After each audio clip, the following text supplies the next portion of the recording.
Hey, everyone. I'm so excited. This is one of my favorite times of the year. I love the Full Gear pay-per-view. I love the holidays, and I love wrestling around this time of the year.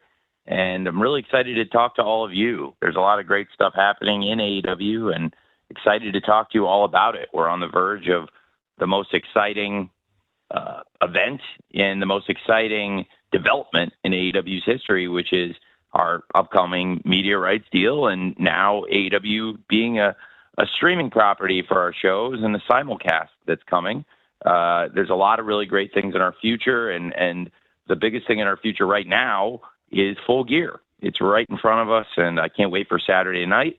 I'm excited to answer all your questions, and I'll try to take as many as I can. And if I don't get a chance to take a question now, hopefully I can speak to some of you after the pay-per-view too. But we'll try to get as many as we can right now. Jim, we can fire away. Thanks, Tony. We are going to get started first with Jim Varsalone of the Miami Herald, who will be followed by Jason Powell with ProWrestling.net. I'm curious with all the things going on, especially with the event coming up, and also the Winter Live Events announcement. That was really big. I'm just curious with going into this event and into the new year with all these announcements of all these events coming up and tickets going on sale. Is there any thought of new ways, new marketing ways to get these shows going ahead of time to get the word out for them, or is it status quo?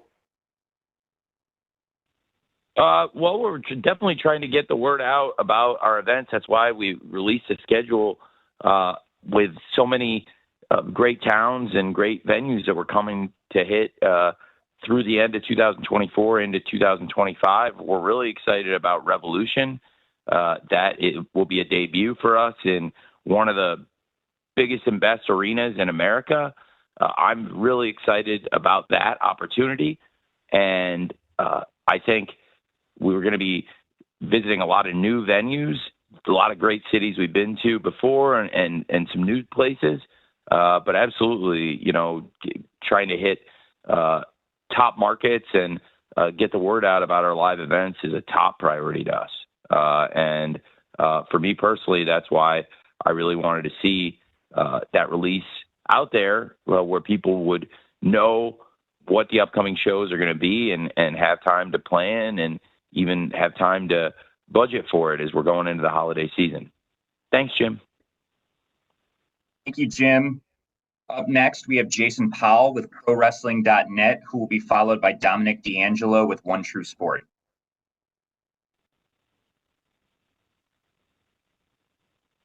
Tony, can you hear me? Yep. Hey. Hey, I was hoping you could share an update on how Grand Slam Australia tickets are moving, and for that matter, whether you've decided if that event is going to be a pay-per-view, a TV taping, or just a big live event. Well, we're very excited to make our debut there. We have sold thousands of tickets in the market, and it'll be a great debut for us in Brisbane, and hopefully the first of many shows down there. And as far as how it's going to run, I think it will present some challenges in terms of the timing of the event and the time zones as far as presenting it as a conventional pay-per-view here domestically. I think it's something to keep an eye on. One of the great things about our media rights deal now is the opportunity to have our TV shows also their streaming specials. All of the Dynamite and Collision episodes will be on TBS and TNT respectively, but they're also going to live stream on Max, which is really exciting. And I think it's a great opportunity for AEW. And Grand Slam Australia is in Q1, and it's going to be one of the major AEW events for sure. And it was part of the big live events announcement. Of course, we announced some TV shows, and it'll be a little bit of a different cadence for us going to Australia versus a normal TV week. But it'll be a great event, and everyone's going to be able to see it. I think the time zones present some challenges and, asking everyone to pay as a pay-per-view for that. So it's definitely something we're going to make available to our fans here domestically, though. for Grand Slam Australia. Thanks for asking. Thank you, Tony, and thanks, Jason. Dominic D'Angelo with One True Sport is up next and will be followed with a writing question.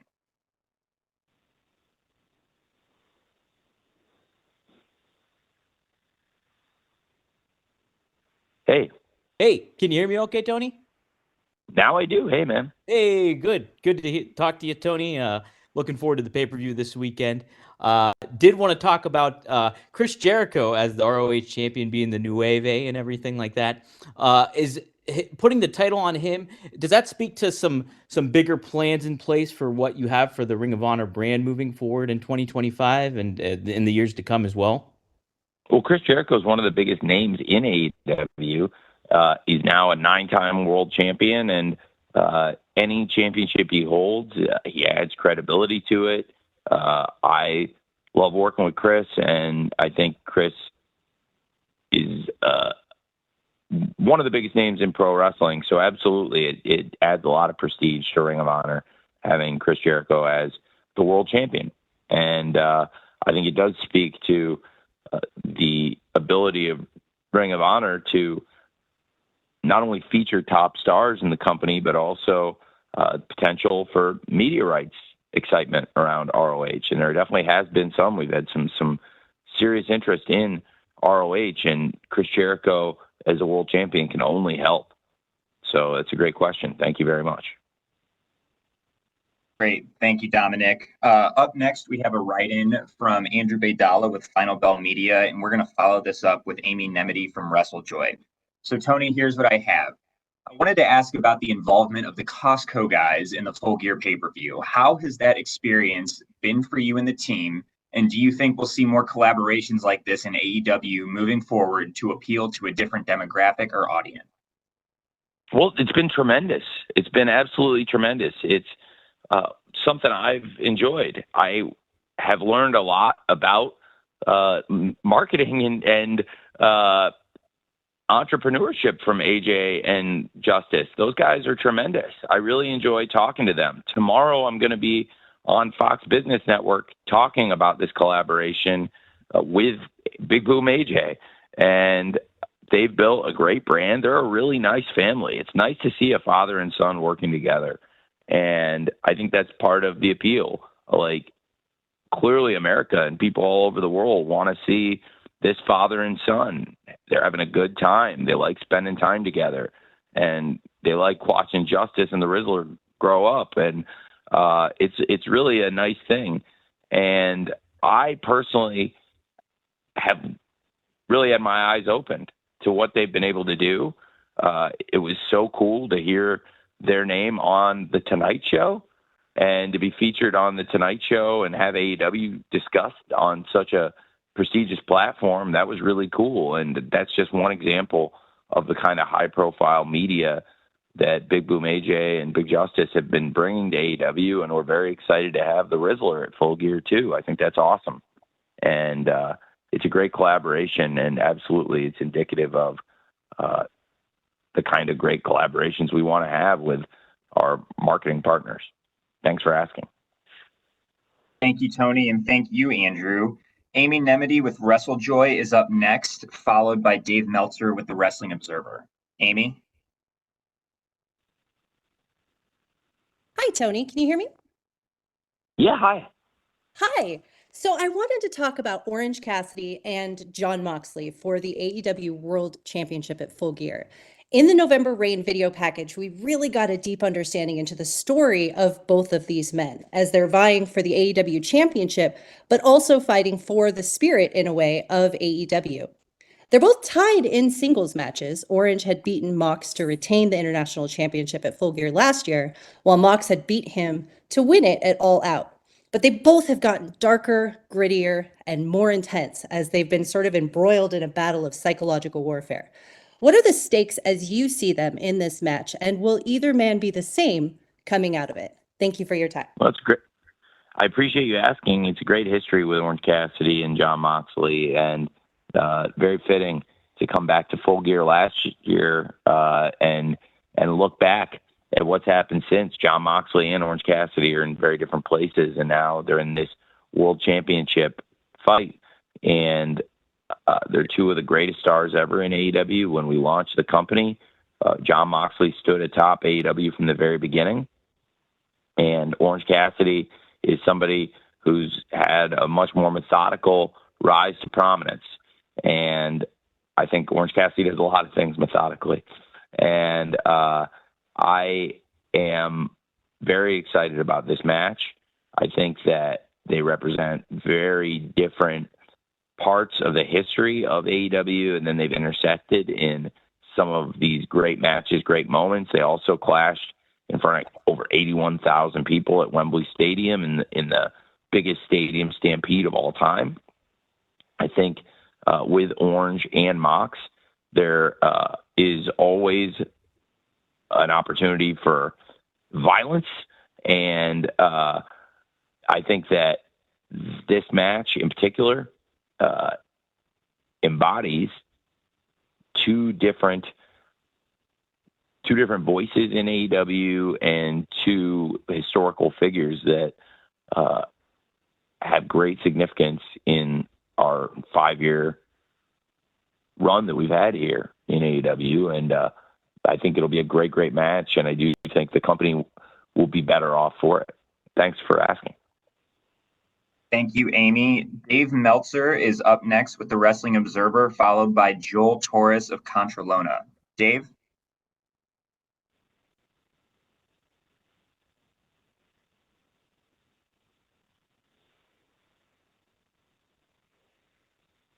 Dave, go ahead.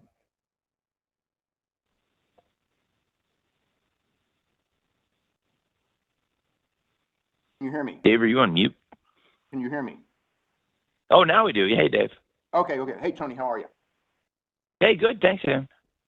So, I saw the new schedule and everything, that there's some dates where you're going to be doing, Collision and Dynamite on the same night.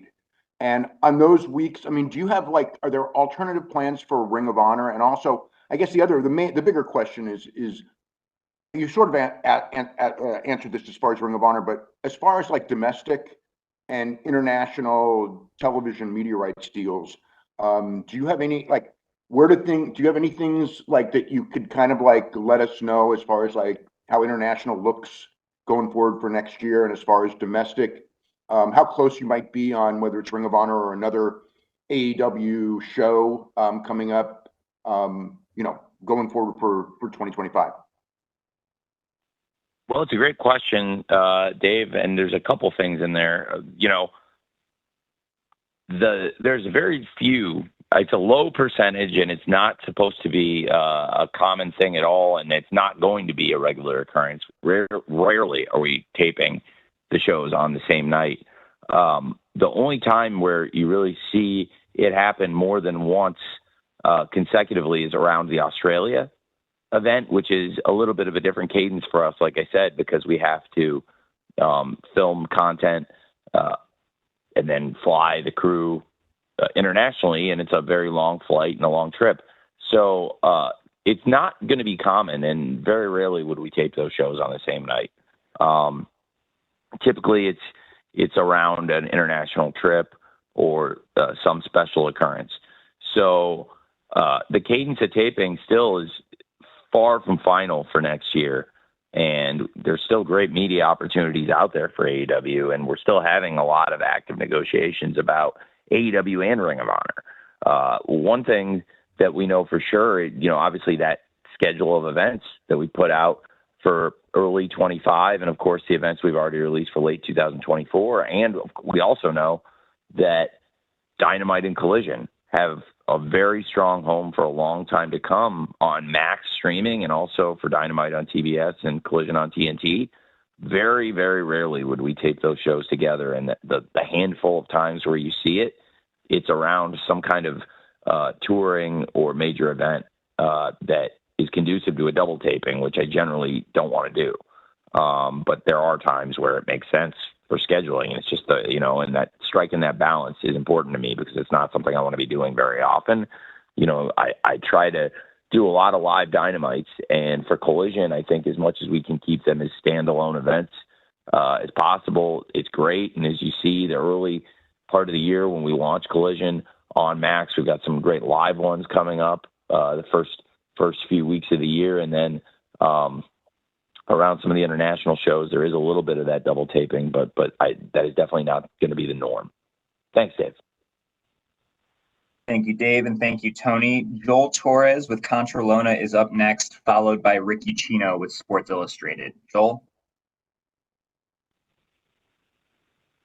I want to ask you about Mexico and AEW now broadcasting their shows on Mexican networks. Is part of the plan to go in 2025 to Mexico or other Latin American countries, not as part of CMLL, but as AEW itself? Thank you. Well, it's going to be a great opportunity for us.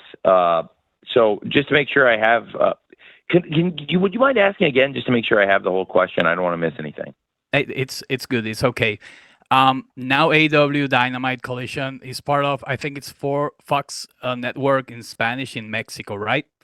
Yes, So, yes, it is. Yes, exactly. So I want to know if it's part of your plan to invade now Mexico and other Latin American countries, not as part of CMLL shows, but as AEW itself.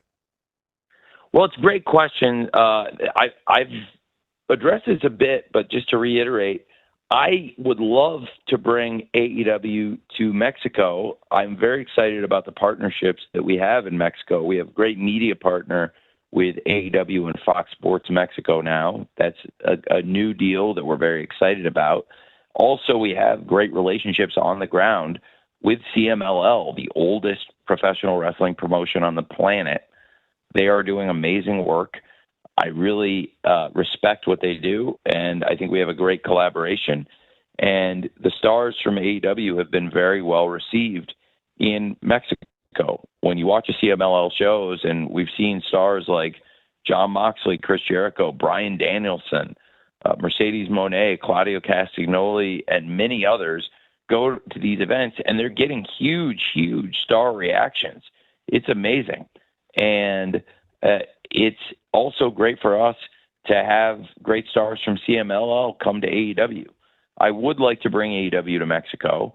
If I could pick any venue to run in Mexico, I would love to bring AEW to Arena Mexico and to do AEW at Arena Mexico with the blessing of CMLL. And I do believe that it is possible. We've had great conversations. I would only want to do this with the full support of CMLL, and I think with the great relationship we have, I do believe it's possible, and it's something I would really like to do, to bring AEW to Mexico for live events now that we've got a great media partner in Fox Sports Mexico. Thanks for asking. Thanks, Tony, and thanks, Joel. Ricky Chino with Sports Illustrated, you are up next, followed by Arunava Ghoshal with Sports Kita. Rick?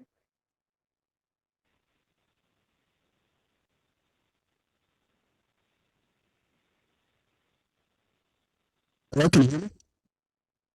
Hello? Hello, can you guys hear me?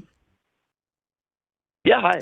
Hey, so this is kind of out of the blue, so I do apologize asking for somebody who's not on the show this weekend, but I wanted to get your thoughts on Harley Cameron. I'm working on a piece about her, and she is just somebody that is continues to impress me. Anytime I get to watch her on Collision or Rampage or any of these shows that she gets booked on, she just does not, come off as somebody who has less than 50 matches under her belt. The match she had with Mina Shirakawa on Saturday was really impressive to me. I just wanted to get your thoughts on her overall development so quickly in her career, and how close you think she is to becoming a breakout performer in a really stacked women's division. Well, Harley Cameron is fantastic. I think Harley Cameron brings great energy to any show she's on.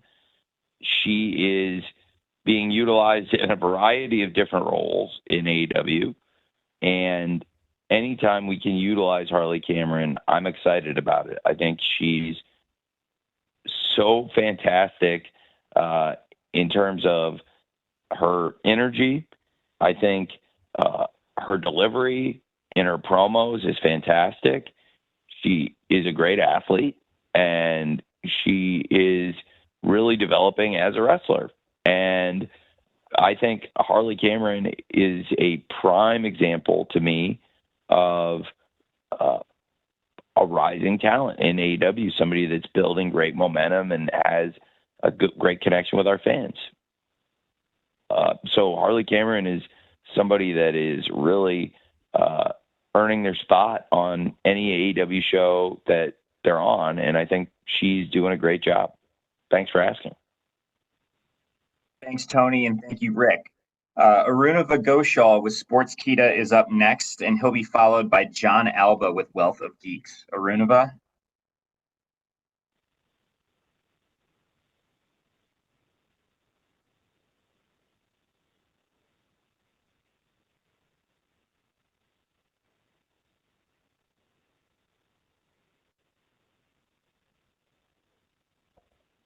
Arunava, go ahead. Sorry for that. Hi, Tony. Hi. Yeah, so sorry to ask something not full gear related, but recently we saw the shocking news of Toni Storm announcing her retirement. So just want to know if you had a chance to talk to her, can give us a little bit of detail what's actually going on. Thank you. Well, Timeless Toni Storm has been a great world champion for AEW. I think that reports of her demise have been greatly exaggerated. I still expect Toni Storm will have a great wrestling career, but she's really struggling clearly with what's happened. She lost the world title. She lost her protege, and I think she feels like she lost everything, and now she's lost. And I hope that Toni Storm can find herself and come back to us here in AEW, because Timeless Toni Storm's a great part of AEW, definitely. Thanks for asking. Thank you, Tony. John Alba with Wealth of Geeks, you're up next, followed by Alex Hunt with Inside the Ropes. John?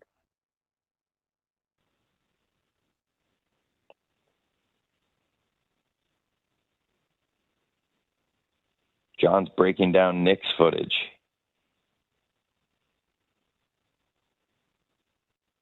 Looks like John's audio might have been disconnected. John's watching the New York Knicks. Why don't we go back to John shortly once his audio reconnects, and we will go with Alex Hunt from Inside the Ropes. Alex?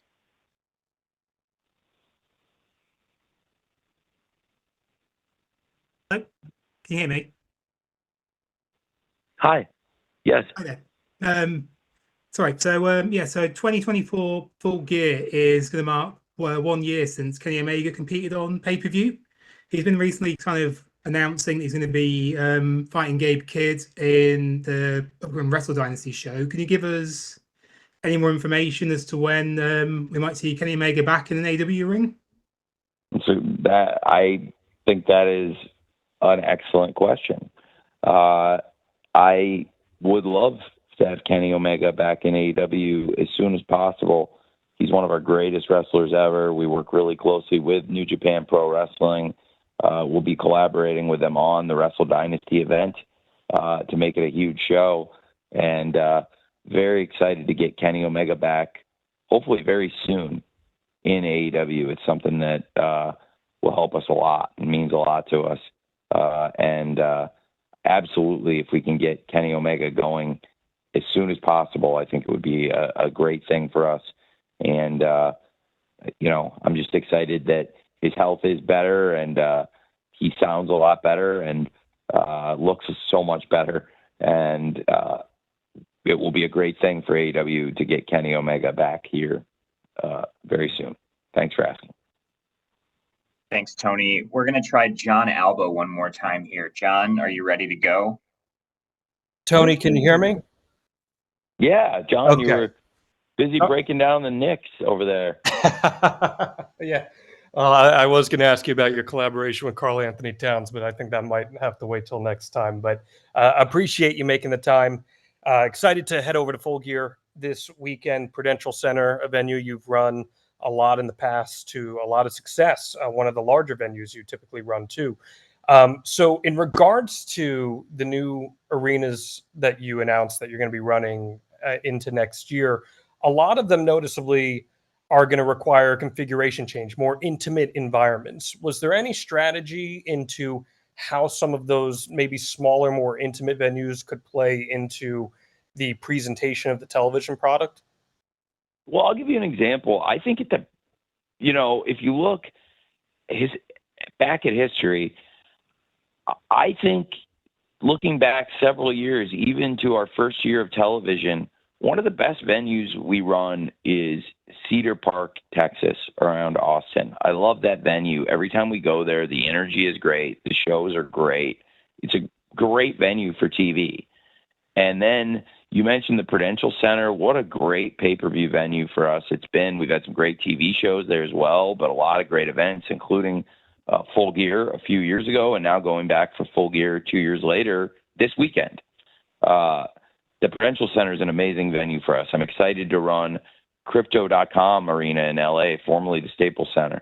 And I think some of these great TV venues that we're going to be going to, some of them returns and a lot of new venues. I think it's trying to capture that energy of some of our best television shows that have been in some really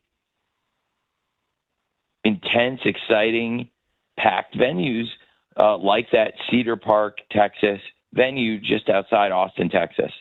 I love that building. We're going to be running that building again early next year in 2025. And I was looking for more venues like that.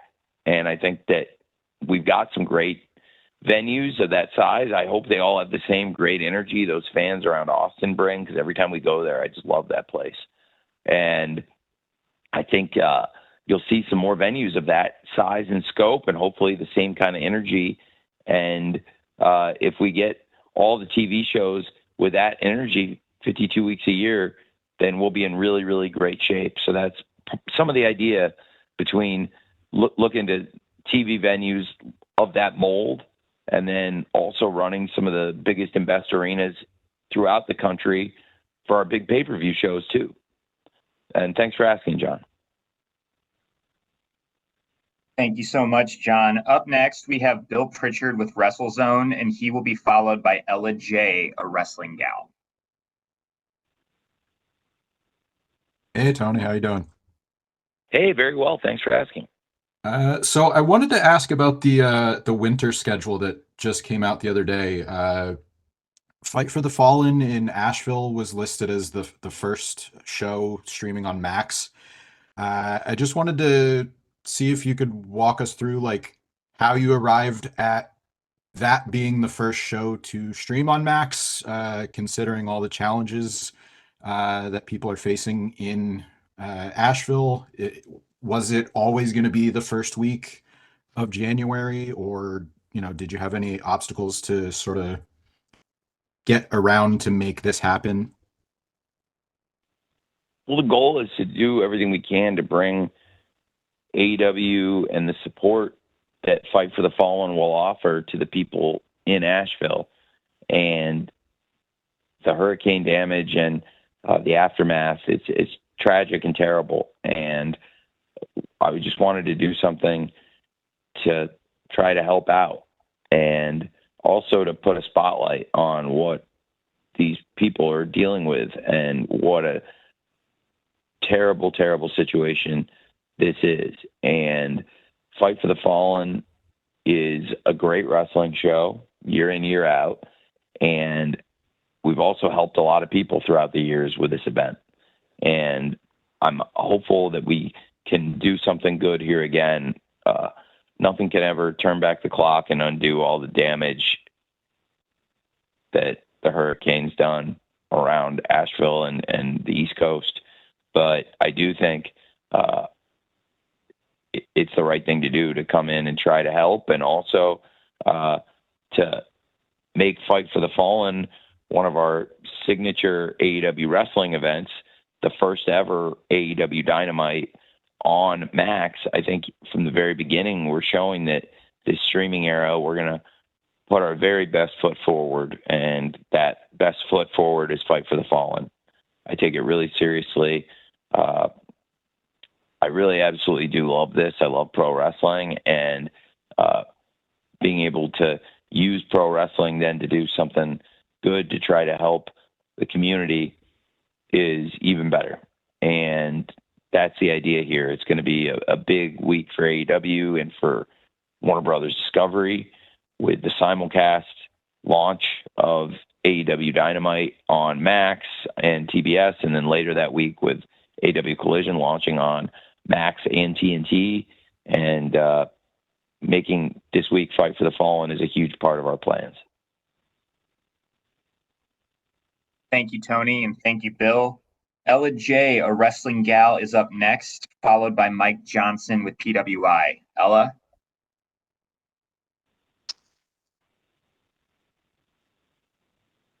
Can you guys hear me?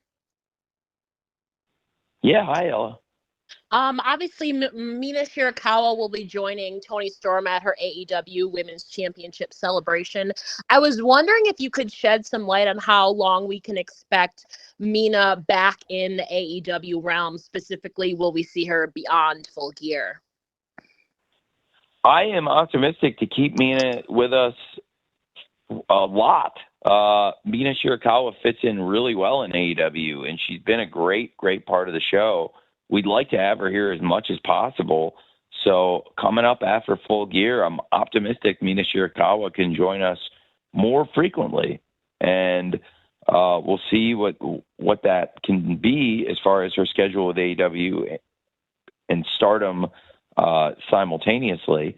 But we have a great relationship with Stardom now.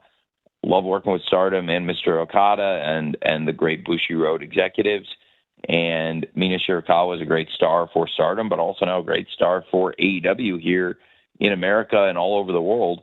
So I'm glad you asked, because I feel that Mina Shirakawa adds a lot to AEW, and I would like her to stay indefinitely, more regularly, and be with us more frequently. So thankfully, Stardom is open to that, and they've been very kind about opening her schedule up to us. So I expect to see Mina Shirakawa here a lot in AEW going forward.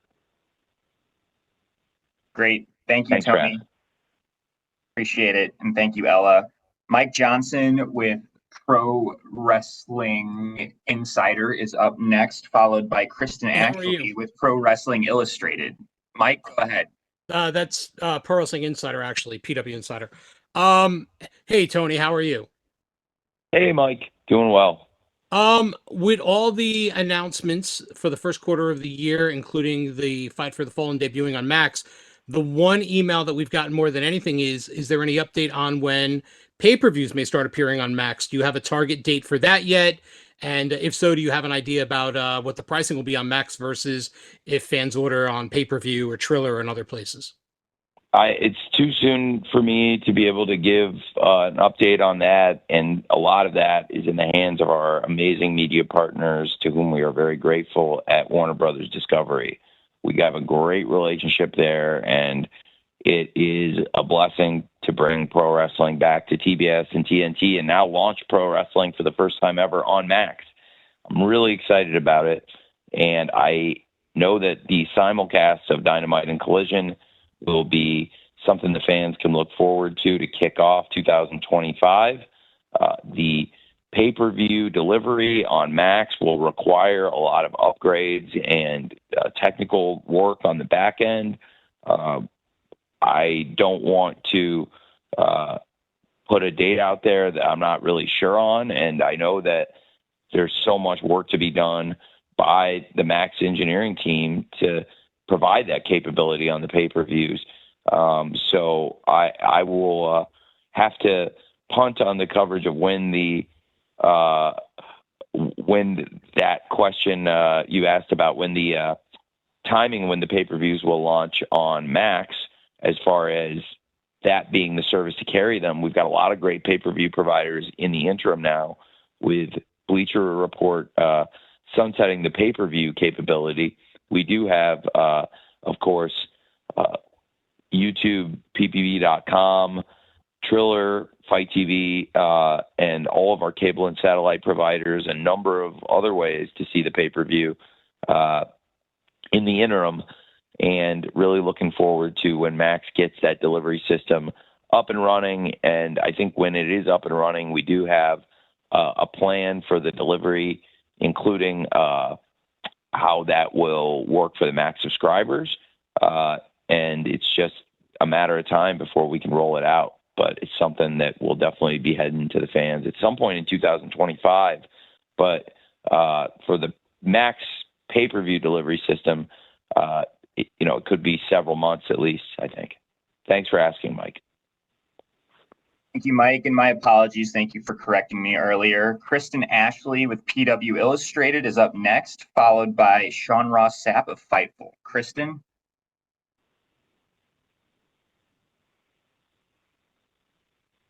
Hi, Tony. Hey. Hi. Okay. So AEW has done really well with giving opportunities and molding talent from the indies. You can clearly see that on every single one of your pay-per-views.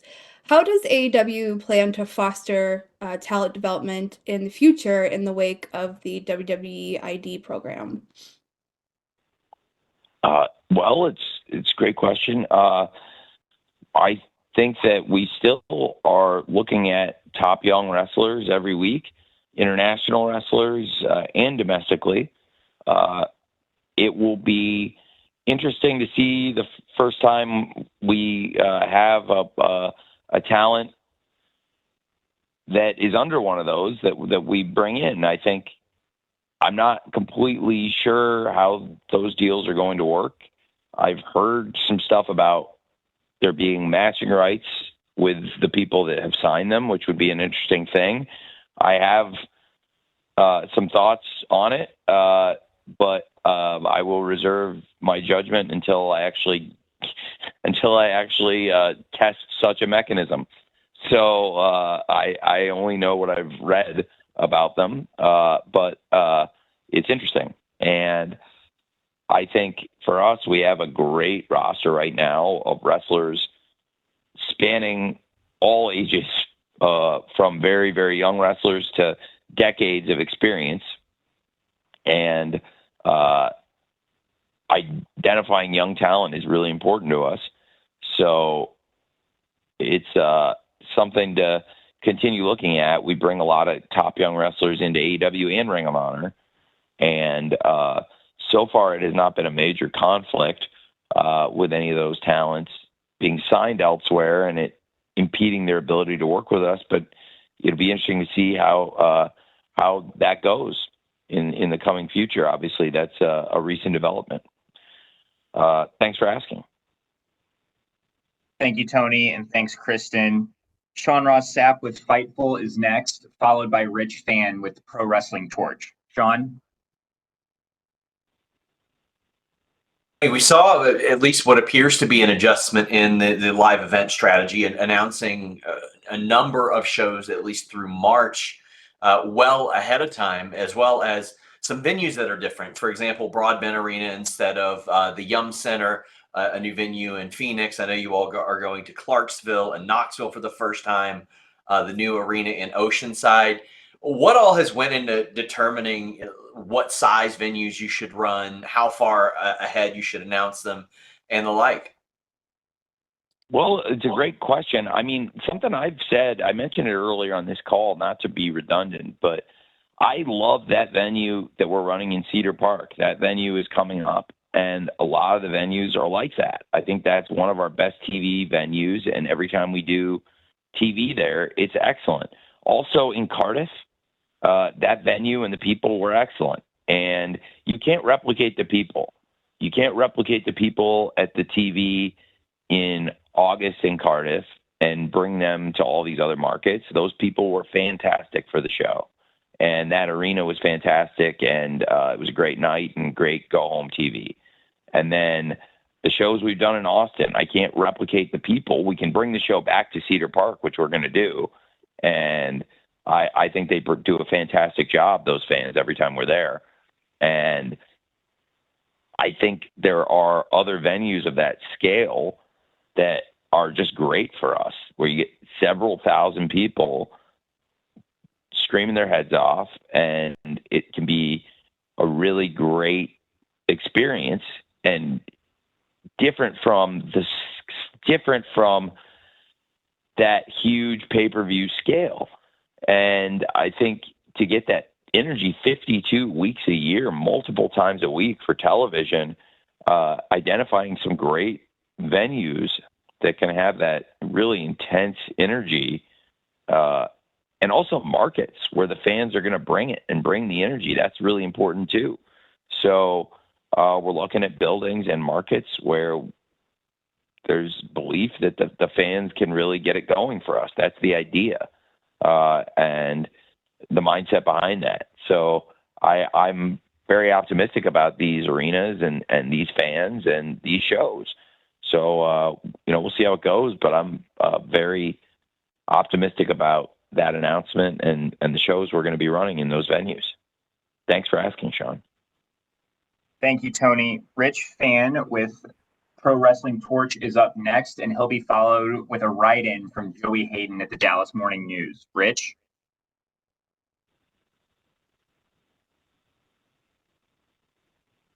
A few years ago, actually 5 to be exact, I asked you in a face-to-face question about the chance to have single stars that were black in the main event scene. And fast forward 5 years, have a diverse array of talent there in your company. I just wanted to talk about how you balance that, because you have these big name free agents like Bobby Lashley or Mercedes, but then you also have folks who you invested in, such as Red Velvet, or even the Ring of Honor champion, Athena, in terms of giving her an opportunity to showcase a side of herself she might not have in other companies. Could you talk through how you've done that and what your plans are for 2025 in terms of just maintaining the balance between all of your roster as you keep growing? Well, I appreciate you asking.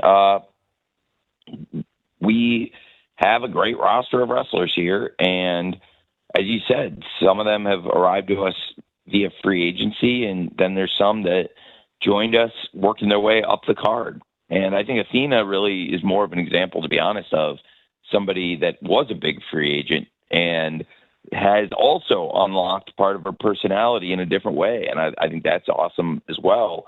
That's a little different from somebody, to compare the Ring of Honor World Champion Athena. Look at the Ring of Honor Women's World Television Champion, with Red Velvet, who has been with us for several years and really worked her way up the card. And both Athena and Red Velvet have worked their way up the card here, don't get me wrong, but Athena came in as a free agent with more experience, and Red Velvet has been with us for several years and worked her way into this championship position. I think they're both excellent, and I think something to think about is there's so many different ways to arrive in a prominent position. Everybody wants to be, for the most part in wrestling, in a position of prominence. And there are a lot of ways to get there. I think right now the roster is in a very strong position overall. And we'll continue trying to bring in the best big name free agents, but also, as you said, we have a really diverse array of great stars, and we've been able to bring in top free agents to strengthen the company. I think that's really great for us, and it's something I'm always trying to strike a balance of who the top stars in the company are.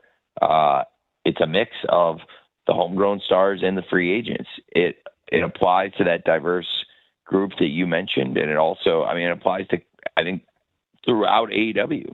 It's a mix of big name free agents that came to AEW and people that have risen through the ranks here over the years. And I think that really the thing that generally bonds people together here, the common tying thread, is these are people that love wrestling. And it's what is true of so many people in AEW from the beginning, is this is a group of people that really, really love wrestling and want to be here.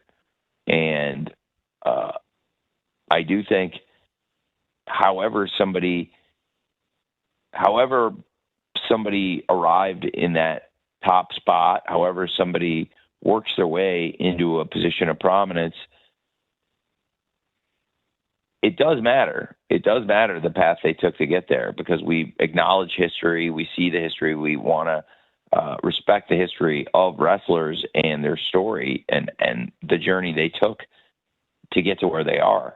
But I also think we've been making a real effort to have a balance of our own homegrown stars and bringing in top free agents. Thanks for asking. Thank you, Tony. We have a write-in here from Joey Hayden at the Dallas Morning News, and that will be followed by Brandon Thurston with WrestleNomics. So Joey writes, what were your impressions overall of last night's Y'all In kickoff party in Arlington in terms of things like fan turnout, utilizing Texas Live as a facility, etc.? I really, very encouraged and excited about what's happening down in Arlington around AEW All In Texas. It's been great support from the local market, and we've had a great experience down there with the fans in Arlington and the government. They are so supportive of this event, and I think the AEW Live Events team has done a great job. Everyone had a great time at the party, and that Texas Live is really a cool thing. You know, AEW, a lot of us got to spend a lot of time in Arlington and around that area because we were doing shows there every week, and it got me really pumped about All In. I'm so excited for the event, and I just really, I can't stress enough. I'm so grateful to the fans there around Arlington, Texas, and fans from all over Texas. They always are so loud and so passionate about AEW. And anytime we've ever gone there, we've had a great experience. The residency at the Esports Stadium in Arlington was fantastic. And to be able to go back to that town and put on our biggest domestic event of all time, I feel very good about it. Those people are great wrestling fans, and I think we're going to have great success. And there's going to be people that are going to want to come from all over America, and I think all over the world, to be a part of this event. Thanks for asking. Thank you, Tony. We have Brandon Thurston with WrestleNomics up next, and then we're going to close with Brian Zillum of PW Torch. Brandon, you're up. I was wondering if you could give us any update on the future of Rampage. As we know, Dynamite and Collision are being renewed as part of the new deal, but it's unclear if Rampage is going to continue to be a weekly TV show in 2025. Well, thanks for asking. I'm still working on our media rights. We got a great deal done with Warner Brothers Discovery. It's a massive increase in our revenue, making several times more and producing the 4 hours of television that you referenced, with Dynamite every Wednesday on TBS, also now streaming on Max, and Collision every week on TNT, also streaming on Max. For Rampage, it's been something I really enjoy doing since 2021. In the deal we got, where it's focused on these 4 hours of television, it's not currently in the package of our Warner Brothers Discovery media rights deal. I think going forward, there's a lot of opportunities for AEW, and we've talked about trying to grow the brand internationally and domestically. And as far as Rampage goes, that show or potentially other AEW content, there are a lot of places it could live.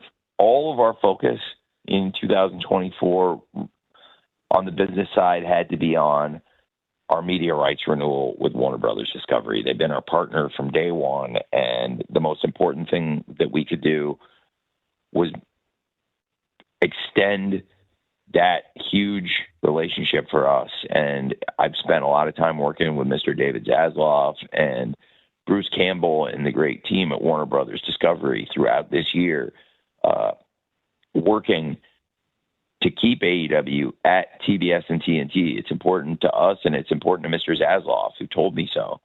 And it means a lot to be wanted and to be valued as part of the family.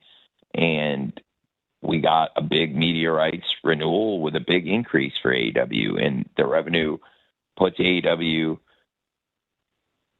in a great position, and it also allows us to add new value. I think we've done really well for TBS and TNT for viewership for several years, and we continue to be a top show with Dynamite on TBS and Collision on TNT. And going forward, we can add even more value now as a streaming property on Max. Rampage is a show I love, and I've loved doing the past 3 years. As far as where it lives or what AEW shows outside of Dynamite and Collision will be running next year, I think that's still something that remains to be revealed. And we're still working on things, but the biggest things for us are the things we've accomplished with announcing the Dynamite and Collision and the plans for streaming on Max. And I think everyone should stay tuned as to the future of Rampage or other AEW program. Thanks for asking, Brandon. Thank you, Tony. We are going to close with Brian Zillum of PW Torch. Brian.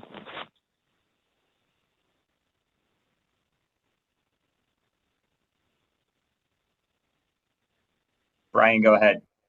Okay. Tony, can you hear me? Yeah. Hi, Brian. Good to talk to you, Tony. Tony, I know it's still early. I don't know if you have any available numbers to share, but the all-in VIP packages came on sale officially as today. Do you have any available numbers to share as far as sales so far? And do you have an idea of the amount of tickets that are going to be available as far as the setup for all-in going into next year? Thank you. Well, I don't have all the numbers right now. I think it's going to be a great event for us. We're really excited about this on sale. I expect it will be a huge success, AEW All in Texas. And, I think it's in line to do numbers that would compete with the very best events that have been there. Some of the biggest games and concerts and events that have been held there at Globe Life. I am very optimistic about it. I don't have all the numbers in front of me right now, Brian, but certainly we expect it'll be one of our biggest shows of all time and one of the biggest events ever at that stadium. Thank you, Brian. Tony, any closing thoughts here before we wrap? Thanks, man. Yes, I really appreciate all of you joining us. This is a very exciting time. AEW Full Gear is one of my favorite events. I know when I walk into the Prudential Center, I'm going to have that big fight feel. I walk in there and you're like, wow, this is Full Gear. This is a big deal. I remember walking into the Target Center in 2021, walking into the Prudential Center 2022, and going into the Forum last year, and every time it's like, man, this is a big show. This is a big deal. It feels like a major event, and it's also a time of the year, this holiday week coming up. It's very conducive to pro wrestling. Hopefully, you'll all enjoy Full Gear. I think it's going to be a great event. And if I was not able to answer any questions today, if you can join us on the weekend, we'll try to get your questions answered there, however possible.